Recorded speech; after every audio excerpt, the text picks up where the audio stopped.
Rich dad poor dad. प्रस्तावना। मेरे दो डैडी थे, इसलिए मेरे पास दो विरोधी दृष्टिकोणों का विकल्प था, एक अमीर आदमी का और एक गरीब आदमी का। मेरे दो डैडी थे, एक अमीर और एक गरीब।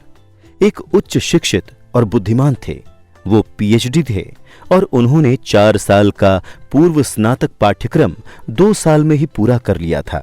इसके बाद पढ़ाई करने के लिए वो स्टैनफोर्ड यूनिवर्सिटी, शिकागो यूनिवर्सिटी और नॉर्थ वेस्ट यूनिवर्सिटी गए, जाहिर है पूरी स्कॉलरशिप्स पर।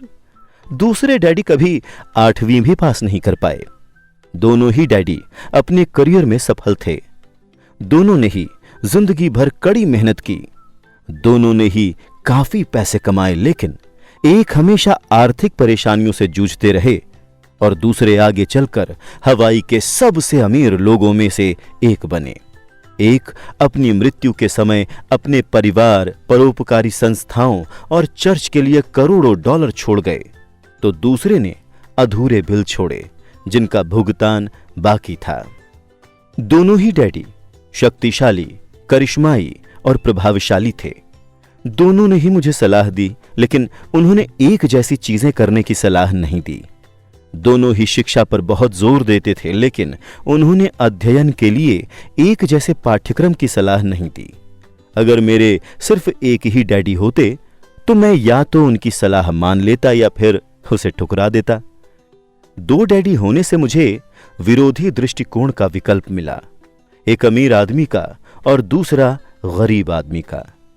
उनमें से किसी एक दृष्टिकोण को स्वीकार या अस्वीकार करने के बजाय मैं उनकी कही बातों पर काफी सोच विचार करता था, उनकी तुलना करता था और फिर अपने लिए विकल्प चुनता था।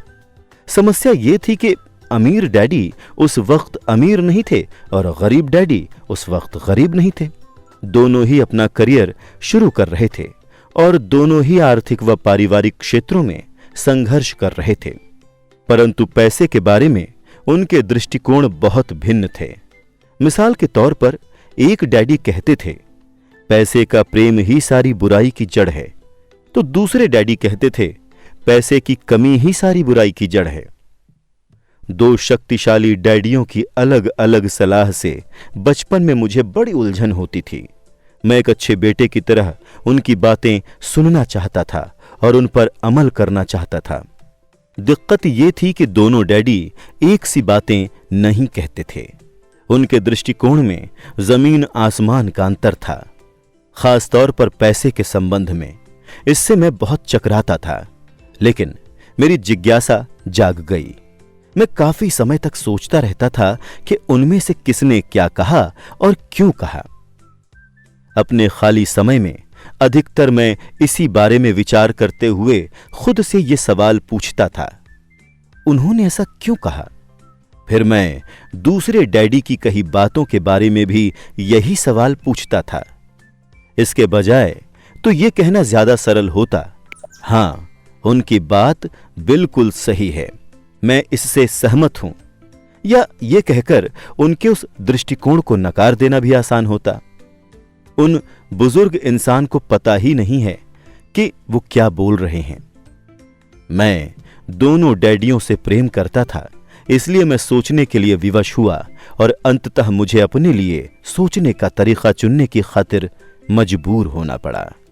इस प्रक्रिया में अपने लिए विकल्प चुनना आगे चलकर काफी मूल्यवान साबित हुआ, जो किसी दृष्टिकोण को सिर्फ स्वीकार या अस्वीकार करने से संभव नहीं था। अमीर लोग ज्यादा अमीर बनते हैं और गरीब ज्यादा गरीब तथा मध्यम वर्गीय कर्ज में डूबा रहता है। इसका एक कारण यह है कि पैसे का विषय स्कूल में नहीं, घर पर पढ़ाया जाता है। हम में से ज्यादातर लोग पैसे के बारे में अपने माता पिता से सीखते हैं। गरीब माता पिता अपने बच्चों को पैसे के बारे में क्या सिखा सकते हैं? वो बस कह देते हैं, स्कूल जाओ और मेहनत से पढ़ो। हो सकता है कि बच्चा बेहतरीन ग्रेड के साथ पढ़ाई पूरी कर ले, लेकिन उसके बाद भी उसकी आर्थिक प्रोग्रामिंग और मानसिकता तो गरीब व्यक्ति की ही रहेगी। दुर्भाग्य से पैसे का विषय स्कूलों में नहीं पढ़ाया जाता। स्कूल में वित्तीय योग्यताओं के बजाय अकादमिक और पेशेवर योग्यताओं पर जोर दिया जाता है। इससे यह स्पष्ट होता है कि जिन चतुर बैंकरों, डॉक्टरों और लेखपालों ने स्कूल कॉलेज में बेहतरीन ग्रेड पाए थे, वो जीवन भर पैसे के लिए क्यों जूझते रहे। अमेरिका पर जो भारी राष्ट्रीय कर्ज है वो काफी हद तक इसी कारण है क्योंकि जो उच्च शिक्षित राजनेता और सरकारी अधिकारी वित्तीय निर्णय ले रहे हैं, उनके पास पैसे के विषय पर बहुत कम प्रशिक्षण है या जरा भी नहीं है। आज मैं अक्सर सोचता हूं कि तब क्या होगा जब जल्द ही हमारे बीच लाखों करोड़ों लोग होंगे जिन्हें आर्थिक और चिकित्सकीय सहायता की जरूरत होगी। आर्थिक सहायता के लिए वो अपने परिवार या सरकार पर निर्भर रहेंगे। जब मेडिकेयर और सामाजिक सुरक्षा का पैसा खत्म हो जाएगा तब क्या होगा? देश कैसे बचेगा? अगर पैसे के बारे में बच्चों को सिखाने का काम माता पिताओं के भरोसे छोड़ दिया जाएगा, जिनमें से अधिकतर या तो पहले से ही गरीब हैं या फिर गरीब होने वाले हैं। चूंकि मेरे पास 2 प्रभावशाली डैडी थे, इसलिए मैंने दोनों से ही सीखा। मुझे हर डैडी की सलाह के बारे में सोचना पड़ता था और ऐसा करके मैंने इस बारे में बहुत मूल्यवान ज्ञान हासिल किया कि किसी इंसान के विचार उसके जीवन पर कितना ज्यादा असर डाल सकते हैं। मिसाल के तौर पर एक डैडी में यह कहने की आदत थी, मैं इसे नहीं खरीद सकता, तो दूसरे डैडी ने इन शब्दों को प्रतिबंधित कर दिया था। वो जोर देते थे कि मैं इसी बात को इस तरह से पूछूं, मैं इसे कैसे खरीद सकता हूं। एक वाक्य कथन है और दूसरा प्रश्न है। एक में बात खत्म हो जाती है और दूसरे में आप सोचने के लिए मजबूर होते हैं। मेरे जल्द ही अमीर बनने वाले डैडी समझाते थे कि मैं इसे नहीं खरीद सकता कहने से आपका दिमाग किस तरह काम करना छोड़ देता है, वहीं दूसरी ओर मैं इसे कैसे खरीद सकता हूं, यह सवाल पूछने से आपका दिमाग सक्रिय हो जाता है। उनका यह मतलब नहीं था कि आपका जिस भी चीज पर दिल आ जाए आप उसे खरीद लें। उन्हें अपने दिमाग की कसरत कराने का जुनून था, जिसे वो संसार का सबसे शक्तिशाली कंप्यूटर मानते थे। वो कहते थे, मेरे दिमाग की शक्ति हर दिन बढ़ती है क्योंकि मैं इसको व्यायाम कराता हूं। यह जितना ज्यादा शक्तिशाली बनता है, मैं उतने ही ज्यादा पैसे बनाता हूं। वो मानते थे कि स्वचालित ढंग से मैं इसे नहीं खरीद सकता, यह कहना मानसिक आलस्य की निशानी है। हालांकि दोनों ही डैडी कड़ी मेहनत करते थे, लेकिन मैंने गौर किया कि आर्थिक मसलों पर एक में अपने दिमाग को सुलाए रखने की आदत थी और दूसरे में अपने दिमाग का व्यायाम कराने की आदत थी।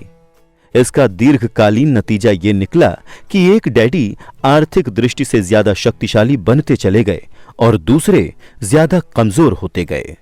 इसे इस तरह से समझें, एक आदमी नियमित रूप से जिम में व्यायाम करने जाता है और दूसरा सोफे पर बैठकर टीवी देखता रहता है। इसका क्या परिणाम होगा? जिस तरह सही शारीरिक व्यायाम स्वास्थ्य के आपके अवसरों को बढ़ा देता है, उसी तरह सही मानसिक व्यायाम दौलत के आपके अवसरों को बढ़ा देता है। मेरे दोनों डैडियों के विरोधी नजरिए थे और इससे उनके सोचने के तरीके पर असर पड़ता था। एक डैडी सोचते थे कि अमीरों को ज्यादा टैक्स देना चाहिए ताकि गरीबों को फायदा मिल सके, तो दूसरे डैडी कहते थे टैक्स उत्पादन करने वाले लोगों को सजा देता है और उत्पादन ना करने वालों को पुरस्कार देता है। एक डैडी सलाह देते थे, मेहनत से पढ़ो ताकि तुम्हें किसी अच्छी कंपनी में नौकरी मिल जाए। दूसरे डैडी ये नसीहत देते थे, मेहनत से पढ़ो ताकि तुम्हें खरीदने के लिए कोई अच्छी कंपनी मिल जाए। एक डैडी कहते थे, मैं इसलिए अमीर नहीं हूं क्योंकि मुझे तुम बाल बच्चों को पालना पड़ता है, तो दूसरे का कहना था, मुझे इसलिए अमीर बनना है क्योंकि मुझे बाल बच्चों को पालना है।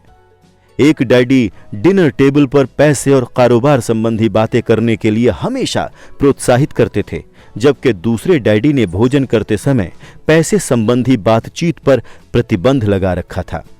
एक कहते थे, जहां पैसे का मामला हो वहां पर सुरक्षित खेलो, जोखिम मत लो, तो दूसरे कहते थे, जोखिम को संभालना सीखो। एक डैडी को यकीन था, हमारा मकान हमारा सबसे बड़ा निवेश और हमारी सबसे बड़ी संपत्ति है, तो दूसरे डैडी का मानना था, मेरा मकान एक दायित्व है, और अगर आपका मकान आपका सबसे बड़ा निवेश है तो आप संकट में हैं।